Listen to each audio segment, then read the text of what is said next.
করেন, যতই সুন্দরী মহিলা বিয়ে করেন সুখের আশা, যত টাকা অর্জন করেন ঘুষ খেয়ে সুখ খেয়ে মদ খেয়ে, সুখের রাস্তা যত বেশি বড় করার চেষ্টা করবেন, সুখটা বড় হলে দুঃখটাও বড় হবে, সাথে আছে। সুতরাং আপনি দুঃখে আছেন মনে করবেন না যে আমি খুব দুঃখে আছি, আপনারও সুখ আছে। সেদিন একটা কথা বলছিলাম, আজ থেকে অনেক বছর আগের কথা। একেবারে গরিব মানুষ, গেঞ্জিও নাই, খালি গায়ে মাটিতে বসছে ভাত খেতে, লুঙ্গিটাও চিরা, পাশে আমি দাঁড়িয়েছি, তরকারি এবার শাক লাকিয়ে দিয়ে খাচ্ছে, ভাত মাথা নিচে করে খাচ্ছে। আমি পাশে যা দাঁড়িয়ে দেখতেছি, একটা পা উঠায় আর একটা পা নামায় খাচ্ছে। পাশে তার বউ একটা পাখা একটা হাত দিয়ে হাঁকাচ্ছে, আরেকটা হাত দিয়ে মোড়া ভাতগুলো বেছে বেছে ফেলাচ্ছে। আমি চিন্তা করলাম আমার ভাঙ্গা ঘর হতে পারে, খালি শাক দিয়ে ভাত খাইতে পারে, কিন্তু তার খাওয়ার মধ্যে অনেক সুখ আছে। নজরুলাম মানে এটি হলো মেহমানদারি, গফুরুর রহিম দয়ামার পক্ষ থেকে এটি হলো মেহমানদারি বান্দার জন্য। পৃথিবীতে আপনি কাজ করবেন অল্প, আর অনেকদিন মেহমান হয়ে যান না আল্লাহ। এই জন্য পৃথিবীতে অনেক ঘটনা আল্লাহ ঘটিয়েছেন, তার মধ্যে একটা হলো কারবালা, তাই না? এখন আসুন নির্দিষ্ট সময়ের মধ্যে এই আলোচনার পরেই আমরা আমাদের অত্যন্ত যেই আলোচনাগুলো না করলেই নয়, কিছু নিয়ে যাওয়ার জন্য আলোচনা শুনে যেন আমাদের পরিবারগুলোকে গঠন করতে পারি। আমি শুনেছি 3 থেকে 350 মা বোন তখন এসেছে।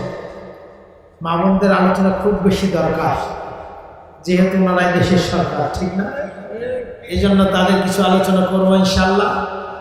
তার পূর্বে একটু জেনে নেওয়া দরকার মুহররম। মুহররম শব্দের অর্থ হলো হারাম। হারাম মানে নিষিদ্ধ, অর্থাৎ মুহররম মাস এবং আর বাকি 3টা মাস হলো হারাম মাস।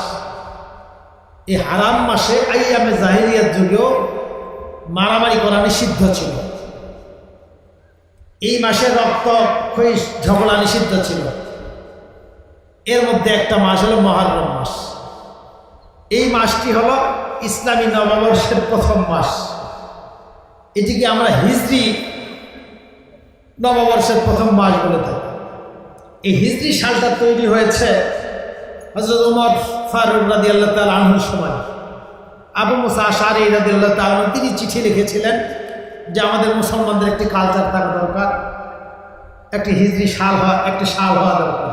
আমরা খ্রিস্টান ইহুদিদের পঞ্জিকা অনুসরণ করতেছি, আমাদের নিজের কোনো কালচার নাই। পরামর্শ বৈঠকে সিদ্ধান্ত হলো, বেশ কিছু আলোচনা আছে, অনেকেই পরামর্শ দিল। হযরত আলী রাদিয়াল্লাহু তাআলা আনহুর পরামর্শেই হিজরি সাল গণনার সিদ্ধান্ত গ্রহণ করা হয়। তিনি এ পরামর্শ দিলেন মুহররম থেকে শুরু করা যায়। ইতিপূর্বে আমি খুতবায় আলোচনা করেছিলাম, যাই হোক এটি দীর্ঘায়িত করব না। সেখান থেকেই হিজরি শুরু হয়েছে। এই মুহররমের 2টা অংশ, একটা হলো মুহররম, একটা হলো কারবালা। মুহররমটা হলো আল্লাহ রাসূলের আগ থেকেই, আদম আলাইহিস সালাম থেকে শুরু করেই মুহররম ছিল। অনেক ঐতিহাসিক বলছেন যে আগের যুগে মুহররম মাসেই রোজা ফরজ ছিল। রমজান মাস ফরজ হওয়ার পূর্বে 2টি বছর এই মাসেই, এই মুহররমের 10 তারিখে রোজা ফরজ ছিল আমাদের। যখন রমজান মাস ফরজ হলো, এটি ঐচ্ছিক হয়ে গেল। একটি হাদিসের মধ্যে এসেছে, কেউ যদি মুহররমের 10 তারিখে রোজা রাখে, তার আল্লাহ তাআলা পূর্বের গুনাহগুলো মাফ করে দিয়ে দেবে। আরেক জায়গায় এসেছে 1 বছরের গুনাহ তার মাফ করে দেওয়া হবে। এই দিনটিতে ঐতিহাসিক সবচেয়ে যেই ঘটনাগুলো আছে তার মধ্যে নির্ভরযোগ্য একটি ঘটনা হলো মুসা আলাইহিস সালামকে ফেরাউনের কবল থেকে আল্লাহ তাআলা মুক্ত করেছিলেন। অর্থাৎ নীল নদ পাড়ি দিয়ে মুসা আলাইহিস সালামকে আল্লাহ তাআলা মুক্ত করেছেন। আর ওই দিনেই ফেরাউন এবং তার বাহিনীকে, কেউ বলছেন 7 লক্ষ বাহিনী সহ সবাইকে নীল নদে ডুবিয়ে মারিয়েছিলেন। তো এই দিনটি ছিল ফেরাউনেরও ঈদের দিন, এই দিনটি ছিল মুসা আলাইহিস সালামের ঈদের দিন। ফেরাউনও ঘোষণা করেছিল এই দিনেই মুসাকে হত্যা করা হবে, আর এই দিনটি ঈদের দিন হিসেবে তারা পালন করে আসবে, যে আমাদের আপদ দূর হয়েছে। মানে আপদ দূর করতে পারে যেমন খুশি হয় মানুষ, ফেরাউনের সিদ্ধান্ত ছিল যে এরা অনেক দিন থেকে এরা আমাদের থেকে চলে যেতে চায়, এদেরকে ওই দিনে কৌশল করে হত্যা করা হবে। এই দিনটি হলো আমাদের ঈদের দিন। এই খবরটা তারা গোপনে রেখেছিল। তো গোপন খবরটা জানেন কি? অর্থাৎ নির্দিষ্ট দিনে বনি ইসরাইলের সমস্ত মানুষকে চলে যাওয়ার নির্দেশ দেবে। এরা আনন্দের সাথে ঈদ উপলক্ষে তারা আনন্দ করতে করতে তারা চলে যাবে। আজকে আমরা মুক্ত হলাম। আর ওই দিনেই নির্দিষ্ট জায়গায় যখন যাবে তখন তাদেরকে হত্যা করা হবে। এই কারণে ফেরাউন ঘোষণা করেছে, অর্থাৎ প্রকাশ করেনি এই দিনটি হলো আমাদের ঈদের দিন। আল্লাহ তাআলা কোরআনে বলছেন, কাম তারাকু মিন জান্নাতিন ওয়া আয়ুনিন ওয়া যুরু'in ওয়া মাকামিন কারীম কাযালিকা আওরাসনাহা বনি ইসরাঈল। কাম তারাকু মিন জান্নাতিন ওয়া আয়ুনিন ওয়া যুরু'in ওয়া মাকামিন কারীম ওয়াওরাসনাহা বনি ইসরাঈল। ফেরাউন তাদের প্রাসাদগুলো সাজানোর মতো সাজিয়েছিল। কাম তারাকু, কত রকম প্রাসাদ তারা রেখে আসলো। অর্থাৎ মুসা আলাইহিস সালাম দলবলকে ফেরাউন হত্যা করে আনন্দ উৎসব করবে, এই জন্য তাদের প্রাসাদগুলো নতুন করে সাজিয়েছিল। যারা মুসা আলাইহিস সালামকে হত্যার কাজে আত্মনিয়োগ করবে এরা হবে ওই সময়কার বীর মুক্তিযোদ্ধা। এদেরকে পুরস্কৃত করা হবে, নারী দিয়ে আনন্দিত করা হবে, ফুলের মালা দেওয়া হবে। কাম তারাকু মিন জান্নাতি ওয়া উয়ুন, তাদের জন্য বাগান তৈরি করা হয়েছে, ঝর্ণা ধারা প্রবাহিত করা হয়েছে, ওইখানে দিয়ে তারা উল্লাস করবে। ফাকিহীন, তার ফলমূল দিয়ে ওইখানে প্রস্তুত করে ওই দিনেই ঘটনাটা ঘটবে। নির্দিষ্ট দিন যখন আসলো, ফেরাউন ঘোষণা করলো তোমরা আজকে মুক্ত চলে যাও। ওই দিন তারা আনন্দের সাথে মুসা আলাইহিস সালাম বনী ইসরাইল সহ রওনা হয়ে গেল। নির্দিষ্ট জায়গা যখন চলে গেল, সামনে দরিয়া আর পিছনে ফেরাউনের বাহিনী। এখন সবাই বললো আজকে আমাদের মরণ ছাড়া আর কোনো উপায় নাই। বনী ইসরাইল বলল, মুসা তুমি কোথায় নিয়ে আসলাম? আল্লাহর নির্দেশে এই দিক দিয়ে আসলাম, কিন্তু এই নির্দেশ পালন করবার জন্য আমরা মরণকে সামনে দেখতে পাচ্ছি। আমরা যদি পিছনের দিকে তাকাই তাহলে ফেরাউনের বুলেট দিয়ে আমরা ঝাঁঝরা হয়ে যাব, আর সামনের দিকে যদি আগাই তাহলে নীল নদের ঢেউয়ে আমরা ভেসে শেষ হয়ে যাব। কোথায় তুমি নিয়ে আসলাম? আল্লাহ তাআলা বুঝিয়ে দিলেন যে আমার নির্দেশ পালন করবার জন্য সামনে তোমরা সমুদ্র দেখেছো, ও মুসা তোমার হাতের লাঠি দিয়ে আঘাত করে দাও, গোটা সমুদ্রের মাঝে আমি একটা দুইটা নয় 12টা রাস্তা আমি বের করে দিয়ে দেব। কি বুঝালেন আল্লাহ? আল্লাহর নির্দেশ পালন যখন কেউ করবে, তার বিপদ যদি হয় একটা, বিপদ থেকে উদ্ধারের জন্য রাস্তা হবে 10টা। কথা কি বোঝা গেছে? আল্লাহর নির্দেশ করেছিলেন মুসা আলাইহিস সালামের মাকে, ওয়াওহাইনা ইলা উম্মি মুসা আন আরদিহি ফাইদা খিফতি ফালকিহি ফিল ইয়ামি। মুসার মা,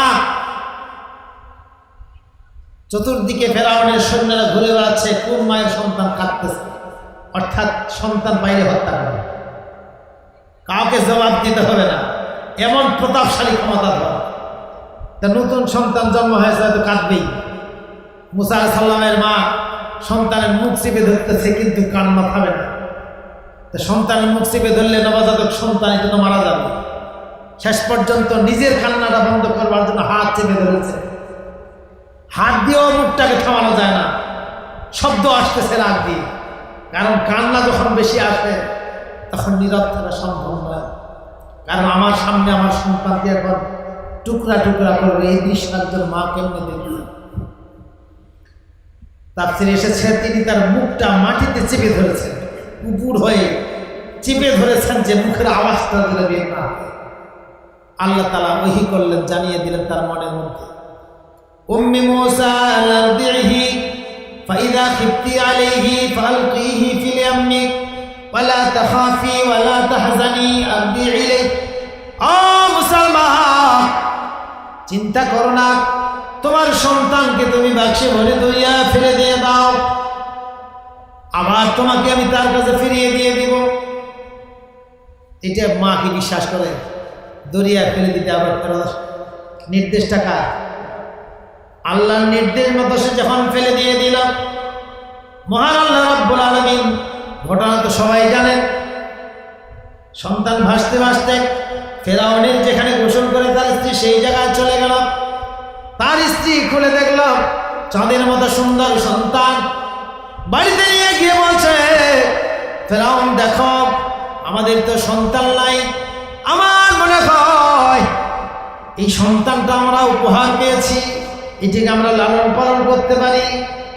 ফেরাউন বলছে না, আমি তো সন্তান মারার হুকুম দিয়েছি, কিন্তু হুকুম এক ধরনের জিনিস, ব্যক্তিগত চিন্তা ভাবনা আরেক ধরনের। যত হুকুম দাদা আছে, হুকুম দেয় ঠিকই, কিন্তু সেই নির্দেশ নিজে পালন করে না শেষ পর্যন্ত। হ্যাঁ ঠিক আছে, এটিকে সন্তান হিসেবে আমরা দেখতে পারি। অনেক ঘটনা, সন্তানের কান্না থামে না, যতই সন্তানকে কোলে নেয় ততই মায়া বাড়ি যায়। শেষ পর্যন্ত বলতেছে যে এর কান্না কে থামাইতে পারে? অনেক ধাত্রী আসলো, কারো কাছে কান্না থামে না। মুসা আলাইহিস সালামের একটি বোন সেখানে দেখতে আসছিল কি হচ্ছে। সে তখন বলতেছে যে একজন ধাত্রী আছে, এমন তার যোগ্যতা, সন্তানকে দুধ দিতে হবে না, কোলে নেওয়ার সঙ্গে সঙ্গে কান্না বন্ধ হবে। বলছে এত বড় যোগ্যতা সম্পন্ন মহিলাকে, তাকে নিয়ে আসো, তাকে বেতন দেওয়া হবে, রাজকীয় মর্যাদা দেওয়া। আগে তো মুখ চেপে ধরে কান্না থামাইতে পারছে না, এখন দাপটের সাথে নিজের সন্তানকে কোলে নেওয়ার যোগ্যতা কে দিলেন? রাস্তা ক্লিয়ার করে দিয়ে দিলেন। আল্লাহ রাব্বুল আলামিন বললেন, দেখো তোমার সন্তানকে চুপি চুপি মানুষ করতে হবে না, আমার নির্দেশ যখন পালন করেছো তখন তোমাকে রাজকীয় মর্যাদা দিয়ে তোমার সন্তান তোমার কাছে আমি ফিরে দিয়েছি। মহান আল্লাহ রাব্বুল আলামিন বান্দাকে বোঝাচ্ছেন, ও দুনিয়ার মানুষ, পরের জমি তোমার কাছে রয়েছে, যদি ফেরত দিয়ে দাও মন বলবে যে আমি তো অসহায় হয়ে যাব।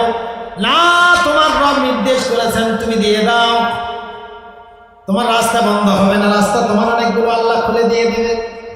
ওয়ামান ইয়াত্তাকিল্লাহ ইয়াজআল লাহু মাখরাজা ওয়া ইয়ারযুকুহু মিন হাইসু লা ইয়াহতাসিব। যদি তুমি আল্লাহকে ভয় করে আল্লাহর নির্দেশ পালন করো, যদি মনে করো এই কাজটা করলে আমার এই সমস্যা হবে, ওই সমস্যার দিকে দেখার দরকার নাই, আল্লাহর নির্দেশ পালন করো।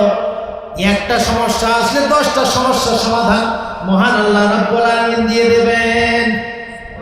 ওয়ারযুকুহু মিন হাইসু লা ইয়াহতাসিব, তোমাকে এমন রিজিক দেওয়া হবে, রিজিক গুণে তুমি শেষ করতে পারবে না। কিন্তু আমরা মনে করি কি, আমাদের সুখ আমরা অর্জন করব। আমরা তো সবাই সুখের জন্য পাগল না? সুখের জন্যই কিন্তু আমরা যাহা কিছু করার দরকার, সুখের জন্যই কিন্তু সব কিছু করি। সুখের মালিক কে বলেন তো? একটা কথা মনে রাখবেন, ভালো করে মনোযোগ দেন, মা বোনেরা শুনেন, ঘটনার মধ্যেই কিন্তু শিক্ষা আছে। আল্লাহ তাআলা বলছেন, লাকাদ কানা ফী কাসাসিহিম ইবরাতান লিউলিল আলবাব। এমন কোনো ঘটনা আমি ঘটাই না যার মধ্যে শিক্ষা নাই।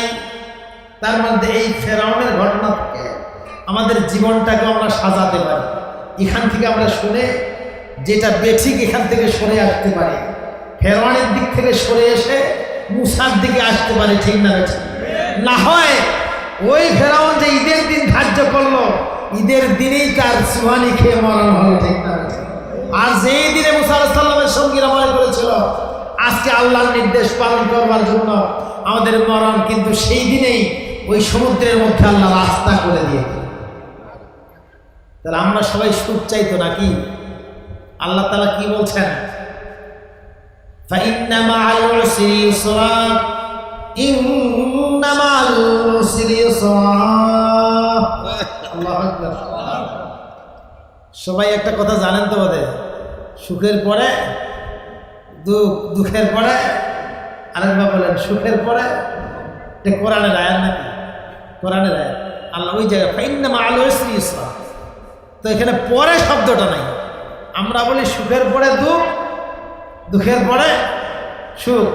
আল্লাহ বলছেন সুখের সাথে দুঃখ, দুঃখের সাথে সুখ, মানে একসঙ্গে আছে।